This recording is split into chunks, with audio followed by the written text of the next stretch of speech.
Hello everyone, it's that time of year again, the time of the year when I launch my best of the year list.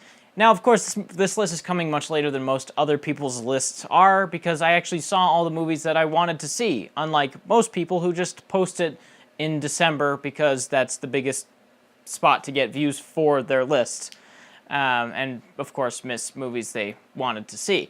So, I have watched every movie that I wanted to see in 2017, minus ones that I was physically unable to see, which you might comment on this video. Where's The Phantom Thread? Where's Loveless? Where's this or that? The reason they're not on this list is because I was physically unable to see them, or they are not 2017 movies for me. The Phantom Thread I have seen, but that's going to be a 2018 movie. So just hold out for another year to hear me talk about it more. So with this list, I do have a bit of a conundrum on my hands. Normally with my best of the year list, I only talk about the movies I gave 8s, 9s, or 10s to. But this year was such an incredible year for movies that I sort of want to talk about movies that I gave a 7 to as well, because I really did like them and I really do want to recommend them, and I really want to put a spotlight on movies that I feel like need more attention, like My Happy Family or The Love Witch. But at the same time, if I do that, then I should just talk about every movie that I even remotely liked. But if I do that, then I should just talk about every single movie I saw this year, and that's just not gonna happen. So what I think I'll do is I'll just talk about the 8s, 9s, and 10s, but I will link down below my IMDb list of every single movie I saw this year, ranked from best to worst. And that's how I'll solve this problem that I've been dealing with, that I've been wrestling with. Coming in at number 19, yes, 19, this is not a top 10 list, this is a best of the year list. So number 19 is The Square. The Square from director Ruben Östlund? Ruben Östlund makes my 19th spot on this list because it's sort of pretentious. Anytime you try to lampoon the art world or the art scene, you can come off as a bit of a douche more times than not, just because the subject matter is inherently pretentious in a way. But don't get off-put by the subject matter of this movie because there is so much more to it than just lampooning the art world. It skillfully comments on society with these elaborate, amazing set pieces and sequences that it uses to bring up very valid, interesting, and deep questions about society, politics, art, everything you can imagine. And it does this in an incredibly awkward, uncomfortable, but hilarious and dark and incredibly ambitious way. Definitely check out The Square. Very funny.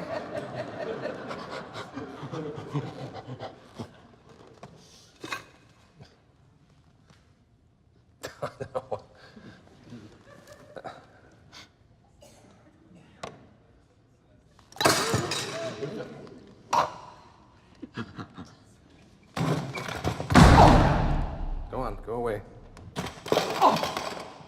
Go away.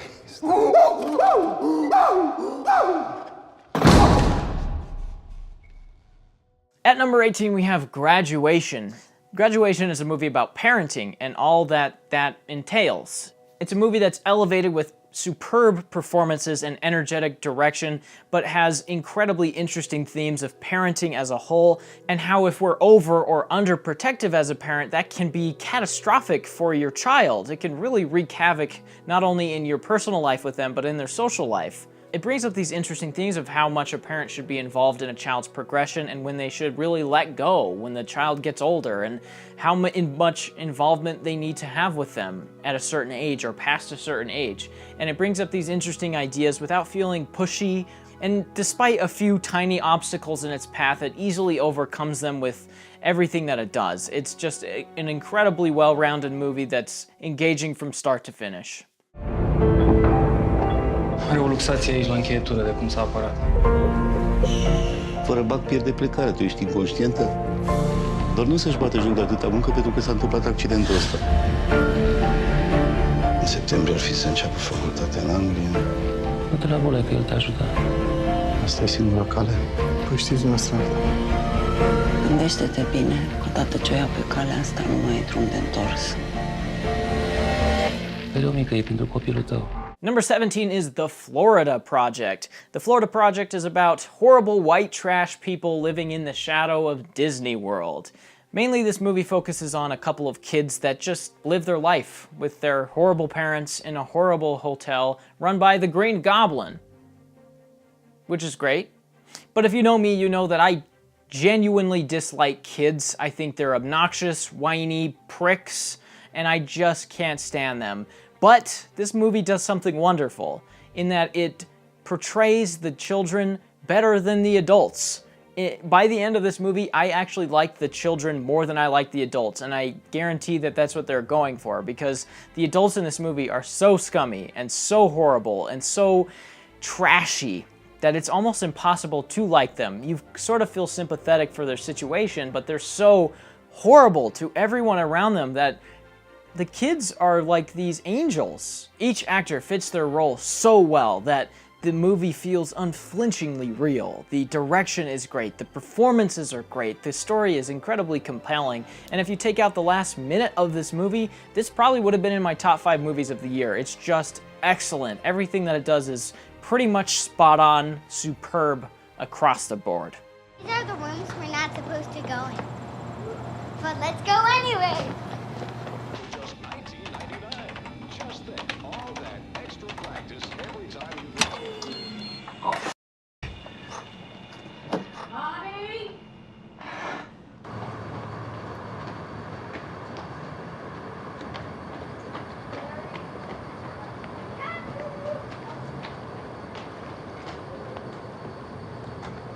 What's going on? Where's the power? Hey, what the man? I pay my rent $1,000 a month. All right, folks, come on. Come on, give me a minute.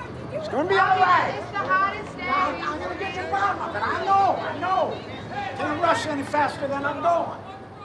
Number 16 is I, Tonya. Now this one was a big surprise for me. I really did not expect to like this movie as much as I did, because most times, more times than not, based on true event stories suck balls, but I, Tonya finds a way to tell its story in an incredibly rich and ingenious way that I have not seen in one of these movies in a long time. This movie genuinely is entertaining, and it takes this story and portrays it in this stranger-than-fiction way where we have these straight-to-camera testimonial interviews and these fourth wall breaks and these fake scenes that are just wonderful. Everything about this movie is pretty much exactly what I want out of a based-on-true events story. It's amazingly well directed. The ice skating scenes are spectacular. The performances, especially by Sebastian Stan, who I think is the highlight here, are just incredible. Every sequence is so fun, so engaging, and so informative in a way that a lot of movies just simply aren't. It's more than a Wikipedia page on screen, and I would highly recommend you checking it out.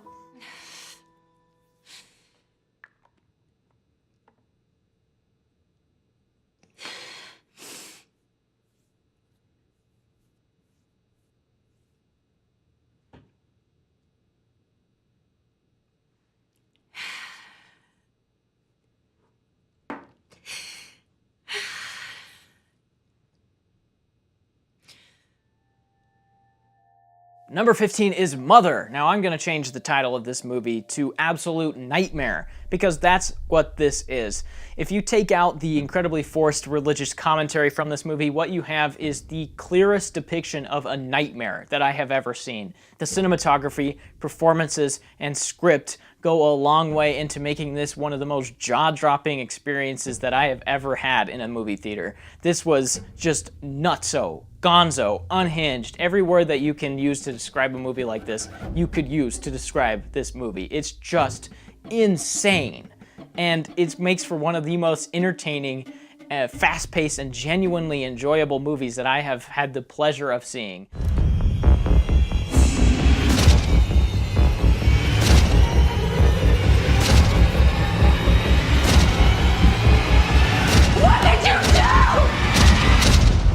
Number 14 is Violent. Now, Violent is a movie that I've already extensively talked about in a video review, so I'll keep this fairly brief. No one saw it, so go see it. Jeg forstår hvor fort jeg kan dø. hvor fort alt kan være over.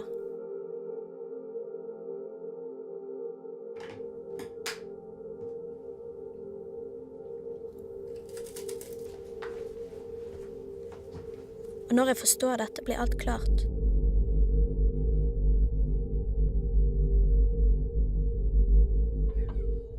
Det føles som glede. Number 13 is 20th Century Women. Now, this movie was another shocker for me, just from the way that it was advertised with its marketing campaigns. This was a movie that I had literally no interest in.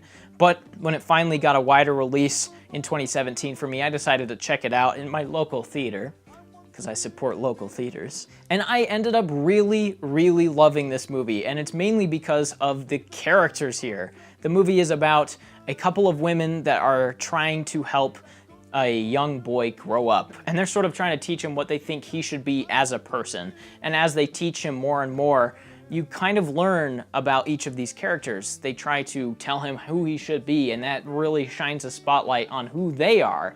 And so as you go along through the movie, you learn so much about them that you begin to find their faults and their strengths and the walls and fronts that they put up and try to keep in between each other that trickles down between all the characters to this young boy. If you're into the character pieces, if you're into these sort of nostalgic throwback movies, this is for you. This is just perfect for you.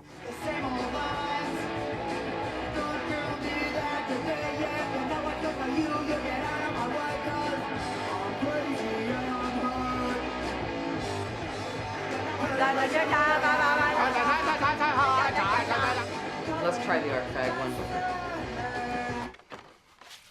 Here come the art fags.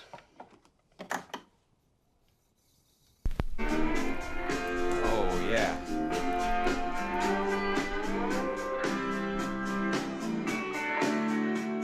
Number 12 is Endless Poetry. Endless Poetry is about Alejandro Jodorowsky and his biopic of his younger self. He tells the story of how he grew up, how he found his passion, and how he leaves to pursue that passion.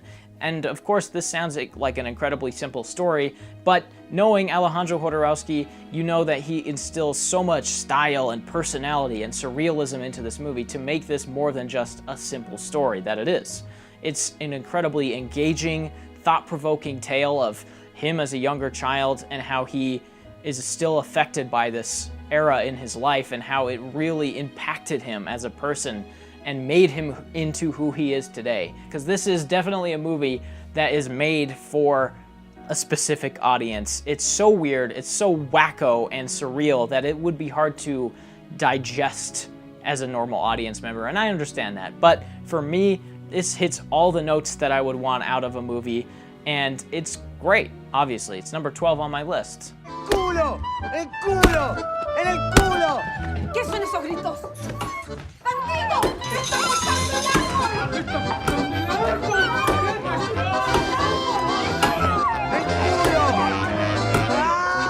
Number 11 is Dunkirk. I'm gonna rename this movie Anxiety Attack the Movie. This is an hour-and-a-half long panic attack. Every element of this movie is set in place to make for the most visceral experience possible. The sound design kicks your teeth in, the visuals gouge your eyeballs out, and when you leave, you need to change your pants. It's that kind of a movie.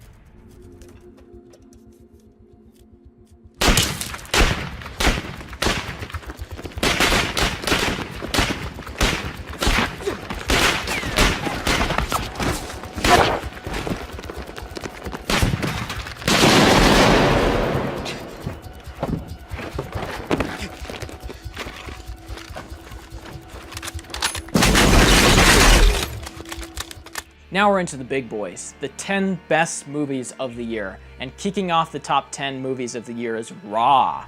Raw is a simple coming-of-age story, except instead of our main character discovering her sexuality or discovering her passion in life, she discovers that she is a cannibal and that she loves eating human meat. And even though it is the biggest hook of this movie, it's probably the least engaging part. Everything that this movie does aside from that is nearly perfect. It The visuals are amazing, the direction is incredible, the cinematography is very flowing and elegant without really calling attention to itself, and the main performances are spectacular. Everything that this movie does from a technical standpoint is near perfect. Now the story is not that great, it's sort of predictable, but the hook and the plot of the movie is what sells it. And you add in all these technical aspects, and this makes for a really engaging, well put together, enjoyable coming-of-age story. T'es déjà debout? C'est l'heure du petit-déj. T'es parti pour nous faire un méchoui? Tu manges quoi? Des céréales? Tiens, là, les céréales. Oui, bah ça va, je prends du lait.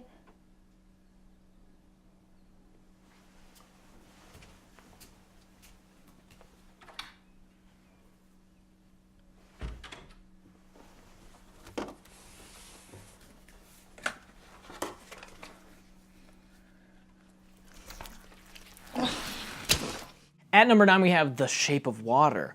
Guillermo del Toro, over the recent years, has sort of been wishy-washy, making movies that were weird and kind of dumb, like Crimson Peak, or just okay with Pacific Rim or Blade 2, but he's finally back to the roots of what made him an interesting filmmaker, and that is the dark adult fantasy subgenre. Everything about this movie is basically perfect. Aside from the main romance, which I felt was a little underdeveloped, everything in this movie is executed flawlessly.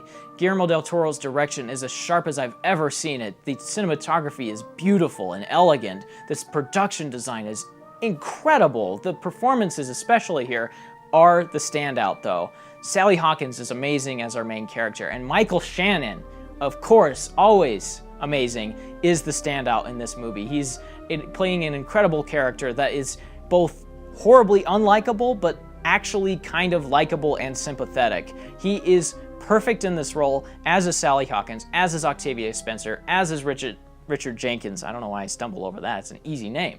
It's a movie that I got a ton out of and that I really enjoyed, so definitely check this one out if you haven't. That's very good advice. Pretty baby of mine.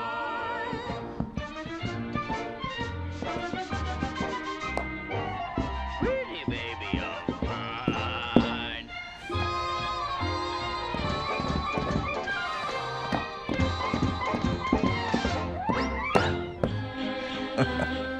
At number 8 is Silence.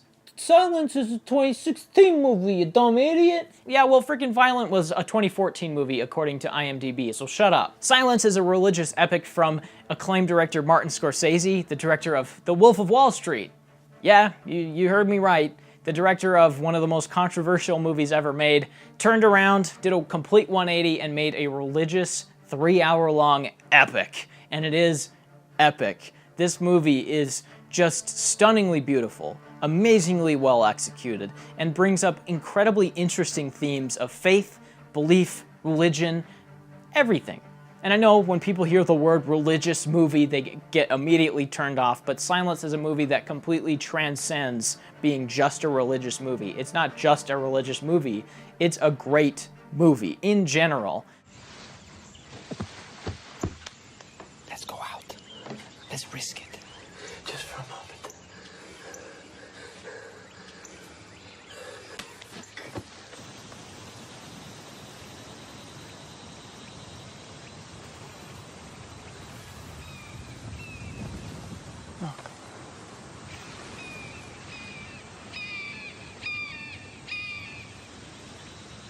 That's God's sign.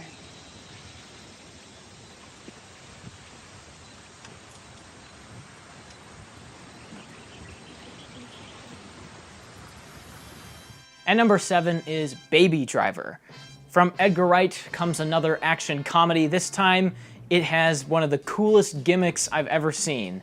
It's a movie where every piece of music and every action scene and every movement of every character is synced to music, which is dang cool. And of course, this movie has been talked to death, so you probably already know that.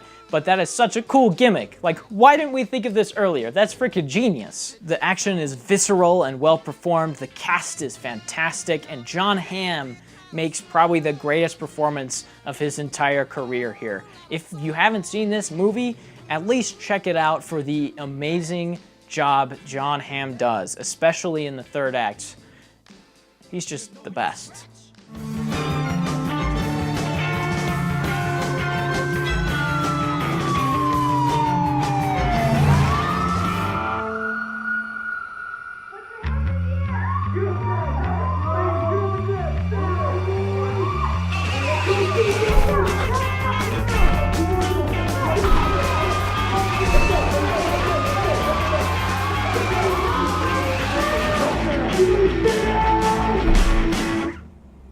Thank you very much, ladies and gentlemen. Right now, I got to tell you about the fabulous, most groovy bell bottoms. Bell bottoms.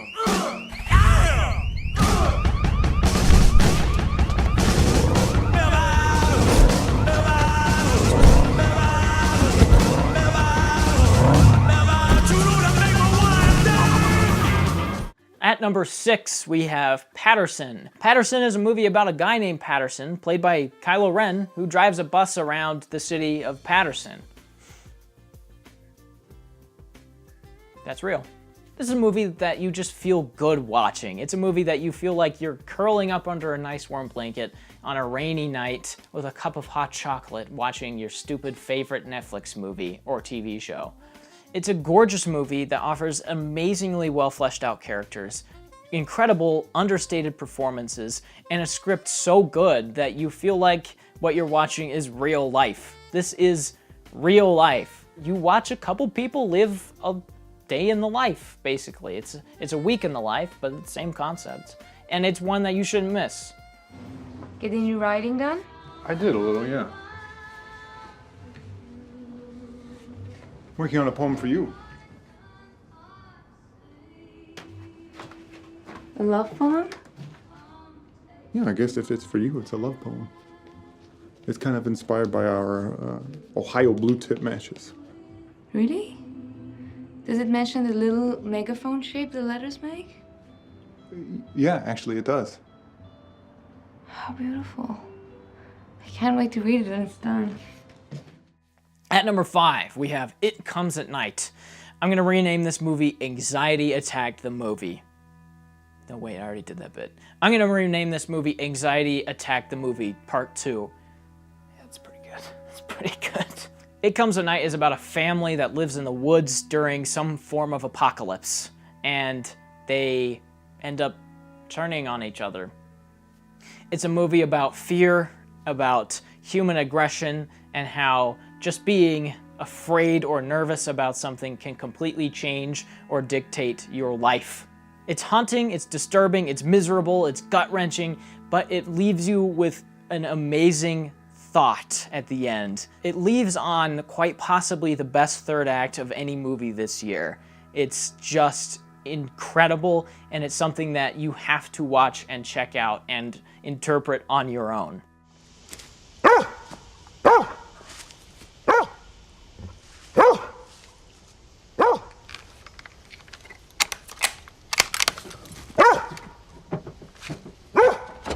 Well? It's okay. Just go inside. Dad, you got it? Yeah. What's he see?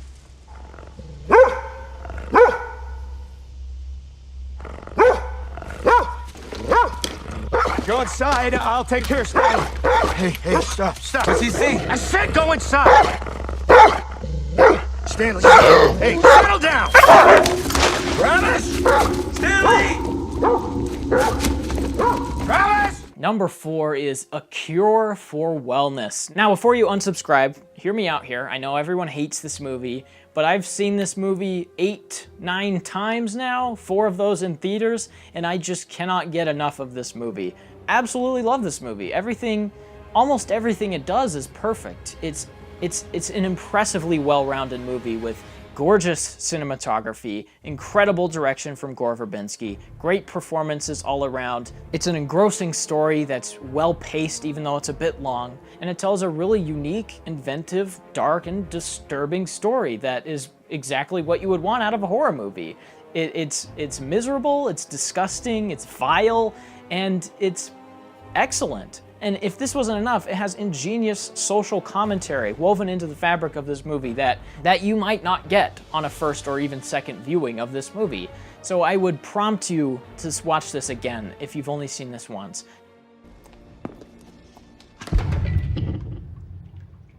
Are you ready, Mr. Lockhart?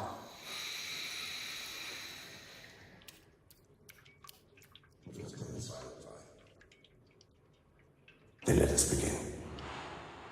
Life on this planet first came from water. We spent the first 9 months of our existence submerged, our bodies mostly liquid. This sensory deprivation chamber simulates a return to that embryonic state. Think of it as a cleansing of the mind as much as the body. Some patients experience increased heart rate, visions, even primal memories. But rest assured, it's just the toxins leaving the system. Give yourself over completely to the process. At number 3, we have Blade Runner 2049. This is the best sci-fi movie of the last decade, hands down. Everything that this movie does is literally flawless. The production design is spectacular. The cinematography by Roger Deakins is probably the best I've ever seen in a movie, period. The direction by Denis Villeneuve is so confident and masterful that nothing really compares as far as directing goes. The characters are well fleshed out and interesting, and even when androids are our main characters, they are interesting, and Ryan Gosling's performance as K is pretty flawless.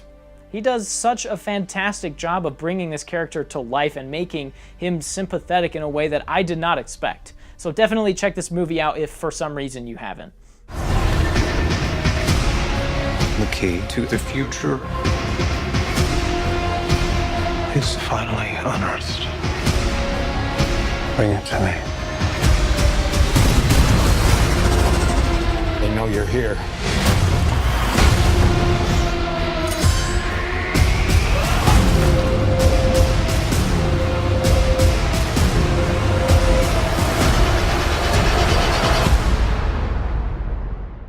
At number 2, we have Killing of a Sacred Deer.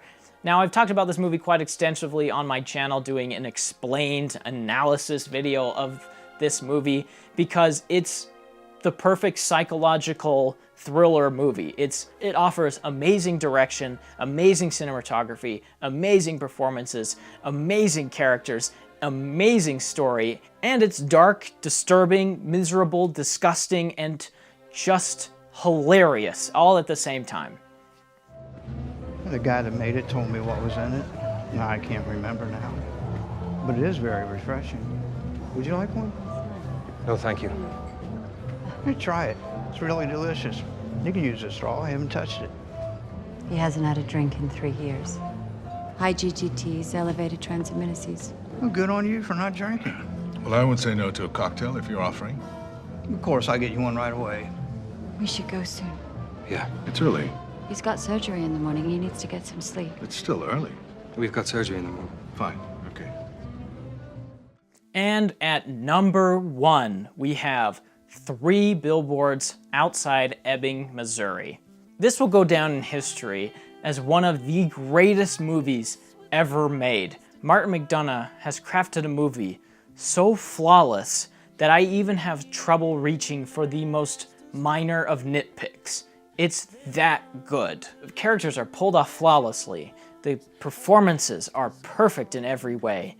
The cinematography is understated and never really calls attention to itself, but is amazingly complex and satisfying more times than not. And if that wasn't enough, this movie has the balls to ask questions most people just don't ask. It's a laugh-a-minute romp that will switch on a dime to being the most dramatic movie ever, while simultaneously offering some of the most intensely beautiful sequences of pure cinematic bliss. This is the best movie of 2017, and if you have not checked it out already, you're doing something wrong. And you should go check this out once, twice, 3, 4 times in theaters, if you already haven't. Now don't you Shut come in up! here. You get over here. No. You get over here. All right. What? Go, Dixon! What? You do not allow a member of the public to call you a head in this station house. That's what I'm doing. I'm taking care of it in my own way, actually. Now get out of my ass. Mrs. Hayes, have a seat. What is it I can do for you today? Where's Denise Watson? Denise Watson's in the clank. On what charge? Possession. Of what? 2 marijuana cigarettes. Big ones. When's the bail hearing? I asked the judge not to give her bail on account of her previous marijuana violations, and the judge said, sure. You fucking prick. You do not call an officer of law a fucking prick in his own station house, Mrs. Hayes. Or anywhere, actually. What's with the new attitude, Dixon? Your mama been coaching you? Well, that will close the book on 2017. It was a pretty great year for me and an amazing year for movies in general. So, what'd you think of the list? Leave a comment down below saying what you thought. If you just get one movie out of this list that you love, then I feel like my job is done. The endless hours I've spent poring over trash movies, mediocre movies, half-decent movies, will all have paid off if you just find 1 or 2 movies that you've never seen before that you end up loving. So please let me know what you think down in the comment section. Let me know what movies you've checked out that you love or didn't love. And yeah, I'll see you in the next video. Bye-bye.